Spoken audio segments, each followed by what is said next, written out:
এ কি? এ যে তোমার হাতে লেখা, তবে যে বললে। হ্যাঁ, এই লেখাটা আমারই। তোমার মায়ের চিঠি থেকে ছটপট টুকে নিয়েছি। চিঠি দুটো তো আর সরাতে পারি না, তোমার মা বুঝতে পেরে সাবধান হয়ে যাবেন। ছি ছি শক্তি, তুমি এত নীচ! এইভাবে মিথ্যা চিঠির বাহানা সাজিয়ে তুমি শ্বশুরবাড়ি ছাড়ার প্ল্যান করছো, আমাকেও বিচলিত করতে চাইছো। দেখো, এ আমার কোনো প্ল্যান নয়, কোনো লাভও নেই এতে আমার। বরানগরে আমি কালই যাচ্ছি, তবে যাবার আগে তোমাদের উঁচু বংশের মাথা যাতে ঝুলে না পড়ে তার জন্য সাবধান করে গেলাম। এ কি? এই যে কবিতা! এই কবিতা রীতিমতো পাকা হাতের। তোমার বউ আর যাই পারুক কবিতা লিখতে পারে এমন সুখ্যাতি তোমার কোনোদিনই করতে হয়নি। সূর্য নিভে যাবার আগে চলে এসো, বাস ট্রাম মোটরের জনতার মিছিলের স্লোগানের চোরকাঠ পেরিয়ে, ফুটোফাটা জীবনের তালি মারা হিসেবের স্বপ্ন বোনা আর ভাঙার চেষ্টা করে ফেলে চলে এসো। এক ফালি সবুজ জমি নিয়ে আমি বসে আছি। নমস্কার শ্রোতা বন্ধুরা, গল্প কল্পদ্রুম চ্যানেলের আরও একটি নতুন উপস্থাপনায় আপনাদের সবাইকে জানাই স্বাগত। ভালোবাসার মরশুমে আজ আপনাদের শোনাতে চলে এসেছি লেখিকা শোভনা ঘোষের কলমে একটি অনবদ্য ভালোবাসার কাহিনী, সূর্য নেভার আগে। গল্প শুরুর আগে ছোট্ট একটি অনুরোধ, যদি আপনারা স্পটিফাই মিডিয়াতে গল্পটি শুনে থাকেন তাহলে অবশ্যই আমাদের চ্যানেলটিকে ফলো করে নেবেন, এবং ইউটিউবে শুনে থাকলে চ্যানেল সাবস্ক্রাইব করার সঙ্গে সঙ্গে গল্পটি আপনাদের কেমন লাগলো তা অবশ্যই কমেন্ট করে জানাতে ভুলবেন না। তাহলে আসুন শুরু করি আজকের কাহিনী, লেখিকা শোভনা ঘোষের কলমে সূর্য নেভার আগে।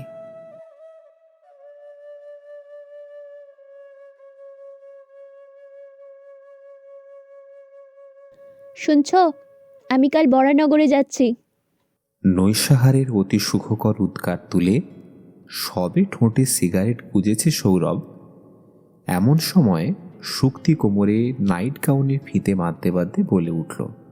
সৌরভ চোখ তুলে বউকে একটু জরিপ করে নিল। আজ 7 দিন হলো তারা নাগপুর থেকে কলকাতায় এসেছে। এসেই সৌরভ উঠেছিল তার শ্বশুরবাড়ি বরানগরে। সেখানে 2 দিন কাটিয়ে তারপরেই দক্ষিণ কলকাতায় শুক্তির শ্বশুরবাড়ি। এক রাত কাটিয়েই শুক্তির সমবেদনা। বেশ তো ছিলাম আমরা ওখানে, এখানে শুধু শুধু তোমার বৃদ্ধ মা বাবাকে জ্বালাতন করা হচ্ছে না? আর এই বয়সে এত লোকজনের ধকল ওনাদের সহ্য করাটা কি ঠিক? অর্থাৎ প্রথম পর্বে শুক্তির গোলায় মোলায়েম পলিটিক্স ছিল, তার গূঢ়ার্থ ছিল চলো আমরা বাকি কটা দিন বরং বরানগরেই থাকি। তখন সৌরভ ও শুক্তির কথার অন্তর্নিহিত ভাবকে না বোঝার ভান করে বলেছিল, কি যে বলো, আমরা কি কুটুম? এতদিন পর ছেলে বউ এসছে বাড়িতে, আর আমার মা বাবা ভাববেন ধকলের কথা। আর বাবাকে তো দেখছো, বয়সের ছাপ পড়লেও স্বাস্থ্য ভাঙেনি। মায়ের গায়ের চামড়া এখনো তোমাদের বয়সী মেয়েদের থেকে, তোমাদের বয়সী মেয়েদেরকে সঙ্গে দিয়ে পাল্লা দেওয়ার মতো ক্ষমতা রাখে। ইস, ওসব বাজে কথা রাখো, আর তুমি বরানগরে কালকে যাবে কিনা সেটা বলো। আমি বুঝতে পারছি না এখানে এমন কি অসুবিধা যে এক রাত কাটিয়েই তুমি পালাই পালাই করছো। আর তোমারই বা ওখানে কি এমন অসুবিধা হয় যে যাওয়ার কথা শুনলেই একেবারে মূর্ছা যাচ্ছ? সুবিধা অসুবিধার কথা নয়, আজ 4 বছর পর বাবা মার কাছাকাছি এসছি, তাও হয়তো ঠেকায় না পড়লে তুমি আসতে না। বাবা মার একমাত্র সন্তান সৌরভ, অত্যন্ত আদর যত্নে মানুষ, কিন্তু কেরিয়ার গড়ার খাতিরে হোস্টেলে থেকে পড়তে হয়েছে 4টে বছর। দীর্ঘদিন পর পর যখন সে বাড়ি আসতো, মনে পড়ে কেমন ব্যাকুলতায় ওরা ওকে আঁকড়ে ধরত। তারপর জীবিকা তাগিদে যেতে হলো নাগপুর, হতে হলো বড়লোকের জামাই। কাজে সংসারে এমন বাধা পড়ে গেল যে হুটহাট করে কলকাতায় আসা ভারী শক্ত হয়ে দাঁড়ালো। এবার একটা বদলির অর্ডার এসেছে, সেটা তদবির করার জন্যেই ছুটে আসতে হয়েছে এখানে। স্বাবলম্বী হওয়ার পর থেকে মাসে মাসে কিছু টাকা পাঠানো ছাড়া বাবা মার প্রতি কোনো কর্তব্যই সে করতে পারেনি। তাই একটু বেশি দিন ছুটি নিয়ে সৌরভ এবার থাকতে চায় নিঃসঙ্গ দুটো বৃদ্ধ বৃদ্ধার কাছে। ওদের একমাত্র নির্ভরস্থল তো সৌরভ। নিরালম্ব মানুষ দুটো কি করে দিন কাটাচ্ছে ভাবতে ভাবতেই তার চোখ দুটো ছলছল করে ওঠে। চাকরি যখন ছিল কাজে কর্মে দিন কেটে যেত এক সময়, এখন দুজনেই অবসরপ্রাপ্ত। অতীত নিয়ে কেবল দুজনের প্রহর গোনা। হঠাৎ সৌরভের ভাবালুতা ভেঙে খান খান করে দিল শক্তি। ও আচ্ছা, তুমি 4 বছর পর বাবা মার কাছে এসেছো, আর আমি বুঝি রোজ এবেলা ওবেলা বাপের বাড়ি আসি? হ্যাঁ, টুকুদির ছেলের অন্নপ্রাশন হলো, আসতে লিখেছিল কত করে। তোমার কাজ আর ফুরোয় না, নিজে তো এলেই না, আমাকেও আসতে দিলে না। চড়াত করে রাগ রক্ত উঠে গেল সৌরভের মাথায়। আসতে দেবো মানে? আসতে দেবো ইউডিয়েট বীরেশ্বরের সাথে? এই কথা ভাবার মতন রুচি তোমার আসে? দেখো, ওসব রুচি অরুচির জ্ঞান দিও না, বুঝলে? জ্ঞান দিও না, এ তোমার ঠাকুরদার আমল নয়। ঘোমটা পরিয়ে ঘরে আটকে রাখবে। আমি যদি বীরেশ্বরের সঙ্গে এসে অন্নপ্রাশনটা অ্যাটেন্ড করতাম, তাতে তোমার কোন মহাভারত অশুদ্ধ হতো শুনি? হাতের সিগারেট জানলা দিয়ে ফেলে লাফাতে লাফাতে শক্তির কাছে এগিয়ে আসে সৌরভ। আর একটাও আওয়াজ করবে না। পাশের ঘরে বাবা মা আছেন, যা ঝগড়া করার নাগপুরে গিয়ে করবে, না হলে কেঁচো খুঁড়তে সাপ বেরোবে। কি সাপ বেরোবে? হ্যাঁ, কি সাপ বেরোবে? কি বলতে চাইছো তুমি? গাইয়া ভূত একটা, মান্ধাত্তা আমলের মেন্টালিটি আমার জীবনটাই হেল করে দিল। এইভাবে শক্তির বিলাপ ও চোখের জলে এই কদিন প্রায় রোজ মধ্যরাতের নাটক শেষ হতো। আর সৌরভ ভগ্ন হৃদয় নায়কের মতো অন্ধকার বারান্দায় দাঁড়িয়ে ঝিমিয়ে পড়া কলকাতার রাস্তা দেখত। কিন্তু আজ শক্তির গলায় কোনো প্রার্থনা ছিল না। সৌরভকে কথা বলার অবকাশ না দিয়ে বলে গেল, আমি কাল পরানগরে যাচ্ছি, আমার এখানে ভালো লাগছে না। তুমি থাকতে পারো তোমার স্বর্গাদপি গরিয়সী মা বাবার সঙ্গে, আমি পারছি না, ব্যাস। খানিকক্ষণ গুম হয়ে থেকে শক্তির আজকের এই বক্তব্য রাখার শক্তির উৎস সন্ধানে সচেষ্ট হল সৌরভ। আজ 2 দিন সে সকাল 9টায় বেরিয়ে সন্ধে 6টায় বাড়ি ফিরেছে। এর মধ্যে শক্তি অন্তত বার 6-7 বাইরে বেরিয়েছে মার্কেটিং, সিনেমা ইত্যাদির বাহানায়। অনিবার্যভাবেই গিয়েছে এদিকে ওদিকে ছড়ানো ছিটানো নানা রকম দিদি বোনেদের বাড়ি। হয়তো এই সম্মিলিত নারী শক্তি তাকে প্রেরণা দিয়েছে আজ রাতে এমন একটি দুর্দণ্ড প্রতাপ সংলাপ করতে। তোমার এখানে ভালো না লাগার কারণটা কি জানতে পারি? সব কথা সকলের না জানাই ভালো। কিন্তু আমায় তো জানতেই হবে। তুমি কাল বাপের বাড়ি যাবে, সেখানে শ্বশুর বাড়ির কি গুণকীর্তন করবে তা আমায় জানতে হবে বই কি। অমন নিরীহ শাশুড়ি আমোদে ভোলাবালা শ্বশুর সঙ্গেও থাকতে পারছে না। লজ্জা হওয়া উচিত তোমার শক্তি। লজ্জা তোমার হওয়া উচিত সৌরভ। আমার লজ্জা? হ্যাঁ, তোমার। ভেবেছিলাম বলবো না, কিন্তু তুমি আমাকে বলতে বাধ্য করালে। তোমার বাবাকে আমি তো আর ডেকে বলতে পারি না, তাই ছেলে হয়ে তুমি শোনো তোমার মায়ের কীর্তিকলাপ। কি কি বলতে চাইছো তুমি? আমি আর কি বলবো? বলবে তো এই কাগজ দুটো। শোনো গো শোনো, আমার বিশুদ্ধ মায়ের বিশুদ্ধ রুচির ছেলে, শোনো। বীরেশ্বরের সঙ্গে যদি আমি 1-2 দিনের জন্য কলকাতায় আসি বা পার্টিতে ড্রিঙ্ক করি, তাহলে তোমার বউয়ের শুদ্ধতা নষ্ট হয়।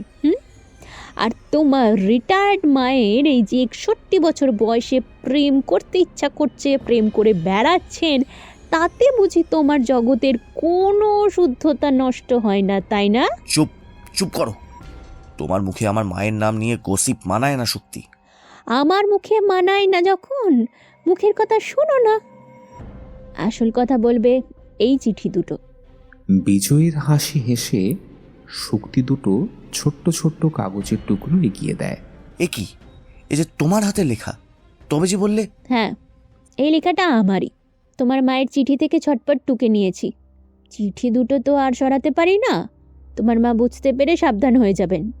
ছি ছি শক্তি, তুমি এত নীচ! এইভাবে মিথ্যা চিঠির বাহানা সাজিয়ে তুমি শ্বশুরবাড়ি ছাড়ার প্ল্যান করছো, আমাকেও বিচলিত করতে চাইছো। দেখো, এ আমার কোনো প্ল্যান নয়, কোনো লাভও নেই এতে আমার। বরানগরে আমি কালই যাচ্ছি, তবে যাবার আগে তোমাদের উঁচু বংশের মাথা যাতে ঝুলে না পড়ে তার জন্য সাবধান করে গেলাম। এ কি? এই যে কবিতা! এই কবিতা রীতিমতো পাকা হাতের। তোমার বউ আর যাই পারুক কবিতা লিখতে পারে এমন সুখ্যাতি তোমার কোনোদিনই করতে হয়নি। সৌরভ পড়তে শুরু করে দিয়েছে। সূর্য নিভে যাবার আগে চলে এসো, সংসারে গ্লানি মুছে। বাস ট্রাম মোটরের জনতার মিছিলের স্লোগানের চোরকাঠ পেরিয়ে, ফুটোফাটা জীবনের তালি মারা হিসেবের স্বপ্ন বোনা আর ভাঙার চেষ্টা করে ফেলে চলে এসো। এক ফালি সবুজ জমি নিয়ে আমি বসে আছি। লাইনগুলো কেমন যেন পরিচিত সুরের মতো সৌরভের মাথায় বেজে উঠল, কিন্তু খুব উত্তেজিত থাকায় তা নিয়ে মাথা ঘামানোর প্রয়োজন বোধ করল না। ঝেঁঝে উঠে বলল, এ তো কেবল একটা কবিতা, এর থেকে তো কিছুই বোঝা গেল না। এটা যে মাকে লেখা, তা তুমি কি করে বুঝলে? সবুর করো মিস্টার, সবুর করো। দ্বিতীয়টা পড়লে প্রথমটার তাৎপর্য আশা করি তোমার মাথায় ঢুকবে। বেলা গেল তোমার দেখা কই, রোদ ফুরলো চলল পাতা, পথ চেয়ে তাই দু চোখ ব্যথা, 2 মিনিটের জন্য এসো, তাই এসো। কাগজ দুটো মুড়ে সৌরভ মুখ গম্ভীর করে কি যেন ভাবতে লাগলো। শক্তি কাছে এসে গলাটা আরো রহস্য গম্ভীর করে বলল, কি হলো? কি মনে হচ্ছে? তোমার বউ সব কথা মিথ্যে বলে না। এই বকবক করো না তো, চুপ করো। আমার কটা প্রশ্নের জবাব দাও। এই দুটো তুমি কোথা থেকে কপি করলে? তোমার মার পড়ার ঘরের টেবিলে একটা বই দিয়ে দুটো কাগজ চাপা ছিল। ছি ছি, অপরের চিঠি তুমি এইভাবে! চুপ করো, বেশি বড়াই করো না। আমার চিঠি তুমি লুকিয়ে লুকিয়ে পড়ো না, আমার ব্যক্তিগত ব্যাপারে তুমি গোপনে তল্লাশ করো না। থামো, তোমার কথা আর ফলাও করে বলতে হবে না। আমার মায়ের ঘরে ঢুকে তুমি কি উদ্দেশ্যে ঢুকেছিলে? আমি সেধে যাইনি। তোমার মা ঠাকুর ঘরে ছিলেন, ওনার ঘর থেকে আমাকে ধূপ আনতে বলেছিলেন। টেবিলের ওপর পড়ে থাকা বইটা কি সেটা দেখতে গিয়ে কাগজ দুটো আবিষ্কার করে ফেললাম। এগুলো তো মায়ের কোনো ছাত্রছাত্রীও লেখা হতে পারে। তা বোধহয় পারে না। এই চিঠি দুটো আমি পাই মঙ্গলবার সকালবেলা। বিকেলে মাথা যন্ত্রণার জন্য আমি একটু ঘুমিয়ে পড়েছিলাম। সন্ধেবেলা উঠে সন্টুকে জিজ্ঞেস করে জানতে পারলাম তিনি বেরিয়েছেন। ধন্যবাদ দেওয়া উচিত তোমার মাকে, এই বয়সেও কেমন লাইফটাকে এনজয় করছেন। এখনো নিজেকে ফুরিয়ে ফেলেননি। চুপ করবে কি না? আর একটা কথাও যেন এ বিষয়ে না শুনি। ও, শাক দিয়ে মাছ ডাকার চেষ্টা করছো? মাত্রে নিন্দা ভালো লাগছে না, বউয়ের নিন্দা করতে ভালো লাগে। আমারও সময় এসেছে বুঝলে, তোমাদের মিথ্যে প্রেস্টিজকে। মায়ের নামে যদি একটা বাজে কথা শুনি, এই জম্মের মতন সম্পর্ক ঘুচিয়ে দেবো। ঘর থেকে বারান্দায় বেরিয়ে এলো সৌরভ। শক্তি খানিকক্ষণ বিছানায় পড়ে গুমরে গুমরে তারপর বোধহয় ঘুমিয়েই পড়ল। রাত্রি গভীরতর হল। সৌরভ ঠায় দাঁড়িয়ে থাকে। আকাশ পাতাল ভাবনায় মন অস্থির হয়ে উঠল। মার সম্বন্ধে এমন ধারণায় সে কোনো মতেই আসতে পারছে না। মা স্কুলে পড়াতেন। ছোটবেলা থেকেই দেখেছে মার জীবন রুটিনে বাঁধা। এতটুকু সময়ের হেলাফেলা নেই। কথায় কাজে কোনো ফারাক ছিল না। মায়ের ডিসিপ্লিনের কাছে চিরকাল রসিক আমোদে বাবা হার মেনে এসেছে। এখানে মার কাছে বাবা ছিল তারই মতো শাসন না মানা সন্তান। মা বাবার মধ্যে ধুন্ধুমার ঝগড়া কখনো হয়েছে বলেও সৌরভের মনে পড়ে না। রাগারাগি হয়েছে, তবে তার আসল রস ছিল মধুর। রাগ হলে মা কারোর সঙ্গে কথা বলতেন না, পড়ার ঘরে বই নিয়ে ঘন্টার পর ঘন্টা কাটিয়ে দিতেন। বাবাও তখন এমন ভাব দেখাতেন যেন তারও কিছুই হয়নি। দিব্যি টেপ চালিয়ে গলা ছেড়ে গান ধরতেন, আর নয়তো সৌরভকে ডেকে বলতেন, আয় গাবলু, দাবাটা পেরে নিয়ে আয়। মনে আছে এমনই একদিন রাত যখন ক্রমে বেড়েই চলেছে, ছোট্ট সৌরভও প্রায় ঘুমে ঢলে পড়েছে। বাবা তখন রান্নাঘরে ঢুকে 1 কাপ চা বানিয়ে মোটা মোটা খান তিনেক বই নিয়ে মার টেবিলে ধপ করে নামিয়ে বললেন, নাও, একটু চা খেয়ে নাও, এনার্জি পাবে। আশা করি আজ রাতের মধ্যেই বইগুলো পড়তে পারবে। এরপর মা রাগ করে থাকতে পারতেন না। বোধহয় এভাবেই অপেক্ষা করতেন কখন বাবা এসে তার মান ভাঙাবেন। আসলে ওদের সম্পর্কটা ছিল শরতের মতো লঘু নির্মল ছিল। এখন কি নেই বুঝতে পারছে না সৌরভ। আজ 5টা বছর সে বাড়ির বাইরে। ইতিমধ্যে কত কিছুই তো ঘটতে পারে। মানুষের মন কত বিচিত্র দিকে ঘুরে যেতে পারে। তবে এসে থেকে ওদের দুজনের মধ্যে যে কিছু মনোমালিন্যের আভাস, তা তো সে দেখতে পায়নি। তাছাড়া দেখতে পাবেই বা কেন সে? আজ তো সে কেবল ওদের ছেলেই নয়, সস্ত্রীক এক অতিথি। আজ এসেছে, কাল চলে যাবে। তাই হয়তো ওরা ওদের ভাঙনের ক্ষত আর দেখাতে চাইছেন না। শুক্তি যা দেখালো বা শোনালো, তাতে সৌরভের মনে হলো শুক্তির কথাই ঠিক। মা আজ নিজের একাকিত্ব পূরণ করতে চাইছেন অন্য কাউকে দিয়ে। হয়তো সে মায়ের আগের জীবনে পরিচিত কেউ, কোনো প্রেমিক।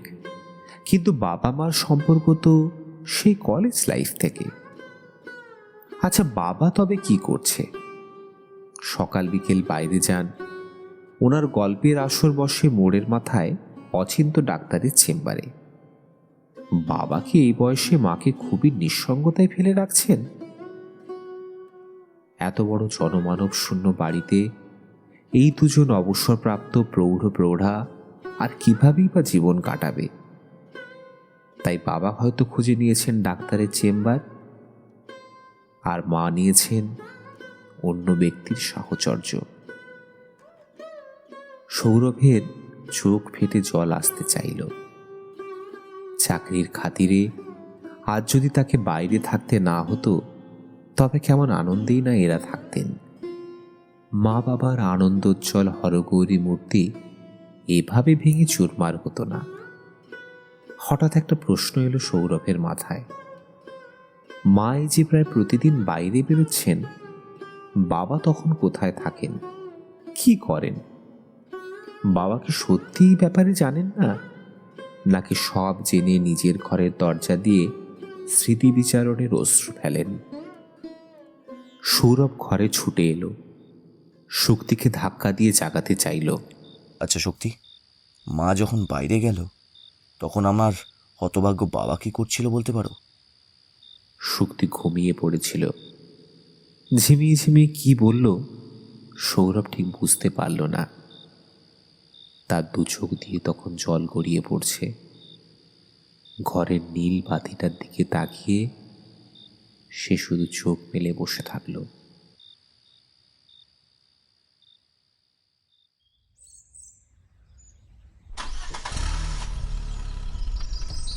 পরদিন শক্তি সত্যিই চলে গেল বাপের বাড়ি। বেলার দিকে সৌরভও বেরিয়ে পড়ল পুরনো কোনো বন্ধুর বাড়ি যাবে বলে।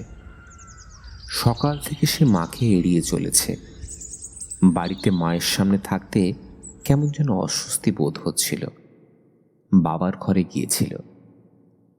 তিনি আগের মতোই হাসি খুশি, প্রাণ খোলা, উচ্ছ্বসিত কথাবার্তায় মুখর হয়ে উঠেছেন, কিন্তু সৌরভের মনে হলো বুকের গর্ত ঢাকার জন্য উনি জোরে জোরে হাসার চেষ্টা করছেন।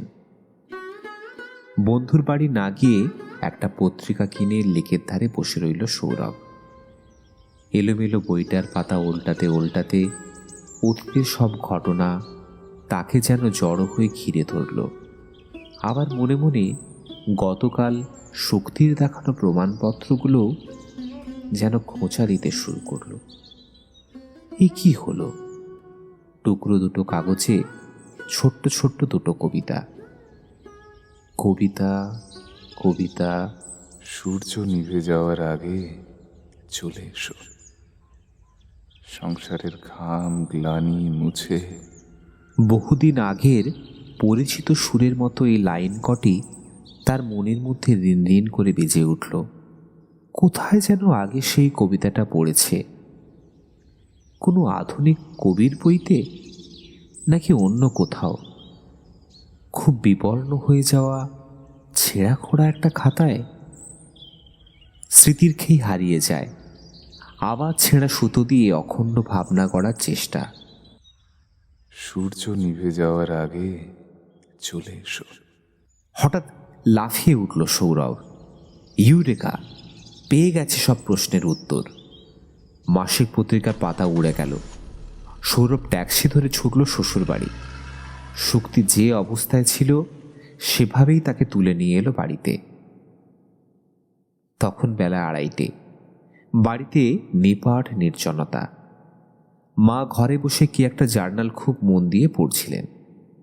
সৌরভকে বউ সমেত দেখে একটু অবাক হয়ে চোখ থেকে চশমা নামিয়ে বললেন, ও কিরে বাবলু, এই বৌমাকে আবার কোথা থেকে ধরে আনলি? কেন? ওর বাপের বাড়ি থেকে। এই তো সকালে গেল, এক মুহূর্ত তিষ্ঠতে দিলি না।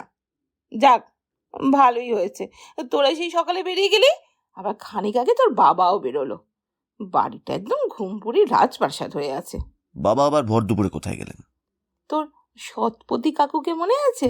ওই যে রে, খুব রসগোল্লা খেতে ভালোবাসতেন। হ্যাঁ হ্যাঁ, মনে পড়েছে।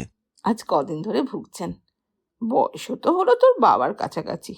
ওনাকেই দেখতে গেলেন। তা তোরা কিছু খাবি এখন বৌমা? না, আমরা খেয়ে এসেছি। আসলে মা, বিকেলের দিকে আমাদের একটু বেরোতে হবে, তাই ওকে তাড়াহুড়ো করে ধরে আনলাম আসলে। আমিও যে ভেবেছিলাম তুই এলে না, তোকে বাড়িতে রেখে কিছু টুকিটাকি কাজ সারতে বেরোবো। সন্টুটা আজ বিকেলে আসতে পারবে না বলে গেছে। তা তুমি ঘুরে এসো না, আমাদের সন্ধ্যের দিকে বেরোলেও হবে। না, আমার খুব একটা জরুরি ব্যাপার না। তুমি এত কিন্তু করছো কেন মা? ঘুরেই এসো, আমাদের কোনোই অসুবিধে হবে না। ঘরে এসে সৌরভ বিছানার উপর শরীর এলিয়ে দিল। শক্তি কাছে এসে বলল, কি হলো? কি মতলবে ধরে আনলে? রাস্তায় তো মুখে রাগ আরোনি। কিছু কি আন্দাজ করতে পারোনি? তা না পারার কোনো কারণ নেই। আজ মায়ের পিছনে শার্লক হোমস হয়ে ফলো করতে বেরোবে? ঠিক ধরেছ, আর তাই বরানগর থেকে অ্যাসিস্ট্যান্ট জোগাড় করে আনতে হলো। শক্তি খুব খুশি হয়ে সৌরভের নাক নেড়ে দিয়ে বলল, ও বাবা, তোমার পেটে পেটেও এত বুদ্ধি! 4:30টার সময় মা গেটের তালা চাবি সৌরভের হাতে দিয়ে গেলেন। মা বেরোতেই সৌরভ আর শক্তিও গেট বন্ধ করে রাস্তায় নেমে পড়ল। দুপুর গড়িয়ে তখন বিকেলের হাত ধরেছে। রোদের স্পর্শ বড় নম্র কোমল। ইতিমধ্যে মা একটা রিক্সা নিয়ে কিছুটা এগিয়ে গিয়েছেন। সৌরভও একটা রিক্সা নিল। দুটো রিক্সা এগিয়ে চলল অনেকখানি দূরত্ব বজায় রেখে। রিক্সা বড় রাস্তা ছেড়ে পুরনো গলির রাস্তার ভিতর দিয়ে এঁকে বেঁকে চলেছে। সৌরভ বলল, মা কোথায় যাচ্ছে বলো তো? ঠোঁটে রহস্যময় মধুর হাসি খেলিয়ে শক্তি জবাব দিল, অভিসারে। আরও খানিকটা যাওয়ার পর দূর থেকে চোখে পড়ল সবুজ গাছের সারি। আরে, এ তো ঘোষপাড়ার সেই পুরনো বাগান। অনেকবার এখানে এসেছি বন্ধুর সঙ্গে। বাহ, এটা দেখছি ছোটাখাটো একটা বোটানিক্যাল গার্ডেন হয়ে তুলেছে। মা রিক্সা এখানে এসে থামল। সৌরভ তাদেরটা থামালো। ভাড়া মিটিয়ে চলল ঘেঁষো পথ ধরে। মায়ের গতিপথে নজর পেতে রেখে। জায়গাটা মনে সবুজ শান্তির ছোঁয়া লাগানোর পক্ষে উপযুক্ত। চারপাশে তাকিয়ে সৌরভের নিজের মনটাও ভরে উঠল। এখনও পুরোপুরি আধুনিকীকরণ হয়নি বলে অতিরিক্ত ঘাস, ঝোপ জঙ্গলে ফুল উদ্ধত মাথা উঁচিয়ে জায়গাটাকে কেমন একটা বেপরোয়া সৌন্দর্য দান করেছে। মাঝখানে বিরাট ঝিল, লোকজনও বেশ আসতে শুরু করেছে। আবাল ও বৃদ্ধ বনিতা, সব বয়সের মানুষ। মা ক্রমশ আরও ভেতরে এগিয়ে চললেন। একটা কৃষ্ণচূড়ার আড়াল, পরপর কয়েকটা কামিনীর ঝাড়, মাঝখানে এক টুকরো সবুজ জমি। কে একজন পুরুষ দাঁড়িয়ে অনেক দূর থেকে ঝাপসা লাগে আলো আঁধারি গোধূলির লগ্নে। মা তার পিঠে হাত রেখেছে। লোকটি ঘুরে দাঁড়িয়েছে। সৌরভ আর একটু এগিয়ে আসে কৃষ্ণচূড়ার আড়ালে। ধপধপে সাদা পায়জামা পাঞ্জাবি, এক মুখ উজ্জ্বল হাসি। মার হাত ধরে কি যেন বলছেন তিনি। কি বলছেন তাও স্পষ্ট শুনতে পাচ্ছে সৌরভ। সূর্য নিভে যাওয়ার আগে চলে এসো, সংসারের ঘাম গ্লানি মুছে। বাস, ট্রাম, মোটরের, জনতার মিছিলের, স্লোগানের চোর কাটা পেরিয়ে ফুটো ফাটা জীবনের তালিমারা হিসেবের স্বপ্ন বোনাজ ভাঙার চেষ্টা ফেলে চলে এসো। একবারে সবুজ জমি নিয়ে আমি বসে আছি। আনমনে শুক্তির দিকে চেয়ে সৌরভ বলে, কলেজ লাইফে সব বাঙালির মতন বাবা কলেজে কবিতা লিখেছিলেন।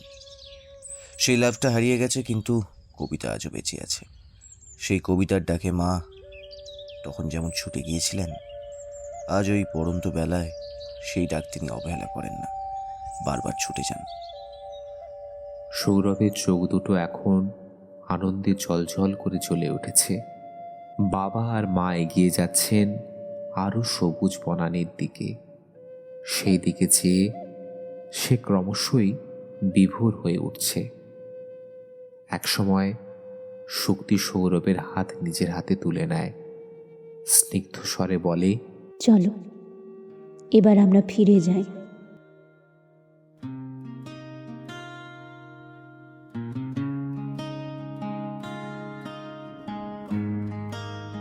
সূর্য নেভার আগে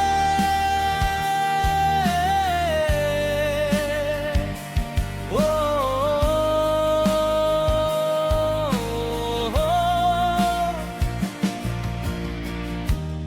এভাবেই ছুঁয়ে যাও আমায় বারে বারে।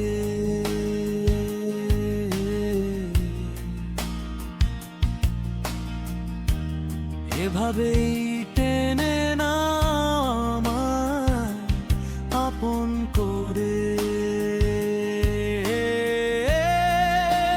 সূর্য নেভার আগে চলে এসো এক আকাশ তলে, চলে এসো রাগ বিবাদ ভুলে।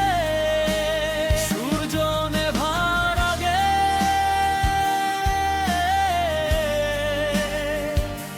ও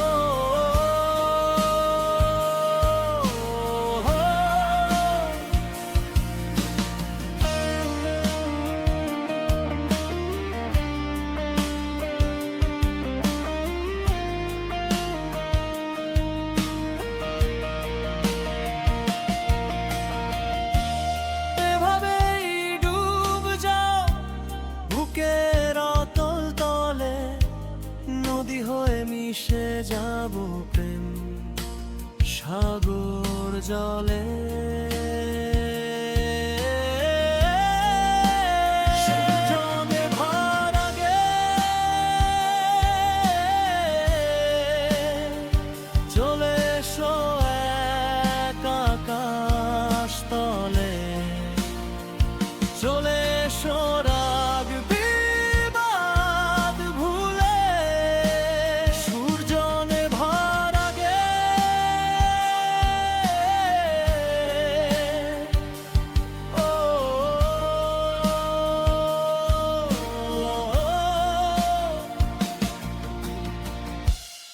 শেষ হলো আজকের কাহিনী। লেখিকা শোভনা ঘোষের কলমে সূর্য নেভার আগে। বিভিন্ন চরিত্রে কণ্ঠদান করেছেন অমিত, শুভজিৎ, সুপ্রীতি ও শুভস্বপ্না। গল্পের সূত্রধার, আবহ ও সামগ্রিক পরিচালনায় ছিলাম আমি সাম্য। গল্প ভালো লাগলে অবশ্যই লাইক, কমেন্ট এবং শেয়ার তো করবেনই, সেই সঙ্গে ইউটিউবের নতুন ফিচার হাইপ অপশনটিও ক্লিক করতে ভুলবেন না। আজকের মতো আমরা বিদায় নিচ্ছি। দেখা হবে থুড়ি, শোনা হবে আগামী কোনো গল্পে। আজকের মতো বিদায়।